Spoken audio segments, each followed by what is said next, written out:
বৈদিক যুগের শিক্ষা ব্যবস্থা আমাদের প্রাচীন ভারতের এক অনন্য অধ্যায়। এই যুগে শিক্ষার কেন্দ্রবিন্দু ছিল গুরুকুল। গুরুকুল মানে হল গুরু এবং শিষ্যদের আবাস।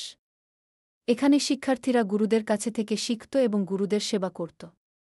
এই প্রথা ছিল একেবারে বিশেষ, কারণ শিক্ষার পাশাপাশি শিষ্যদের নৈতিকতা, শৃঙ্খলা এবং জীবন দর্শনও শেখানো হতো। গুরুকুলে শিক্ষার পদ্ধতি ছিল মৌখিক। শিষ্যরা গুরুদের কাছ থেকে শ্লোক, বেদ এবং অন্যান্য ধর্মীয় গ্রন্থ মুখস্থ করত।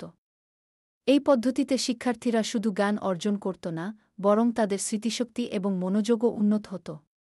গুরুকুলে সাধারণত 1 থেকে 2 বছর বয়সী ছেলেরা ভর্তি হতো। মেয়েদের জন্য শিক্ষার ব্যবস্থা ছিল সীমিত, তবে কিছু বিশেষ গুরুকুলে মেয়েদেরও শিক্ষা দেওয়া হতো। গুরুকুলের পরিবেশ ছিল খুবই প্রাকৃতিক। শিক্ষার্থীরা সাধারণত বন বা গ্রামের মধ্যে থাকত, যেখানে তারা প্রকৃতির সান্নিধ্যে শিক্ষা গ্রহণ করত। এখানে তারা বিভিন্ন বিষয়ে যেমন গণিত, অ্যাস্ট্রোনমি, চিকিৎসা এবং দর্শন শিখত। শিক্ষার পাশাপাশি তারা শারীরিক প্রশিক্ষণও নিত, যাতে তারা শারীরিকভাবে শক্তিশালী হয়ে উঠতে পারে। গুরুকুলে শিক্ষা নেওয়ার জন্য শিষ্যদের গুরুদের প্রতি গভীর শ্রদ্ধা ও ভালোবাসা থাকতে হতো।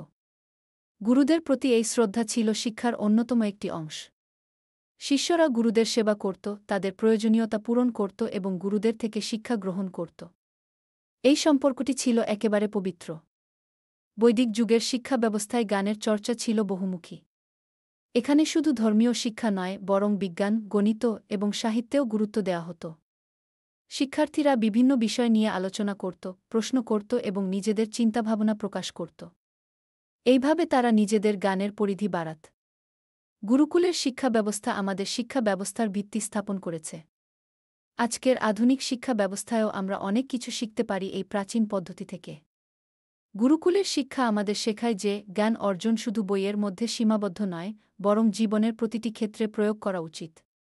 এইভাবে বৈদিক যুগের শিক্ষা ব্যবস্থা আমাদের জন্য একটি অনুপ্রেরণা, যা আমাদের শিক্ষা ও সংস্কৃতির গভীরতা বোঝাতে সাহায্য করে।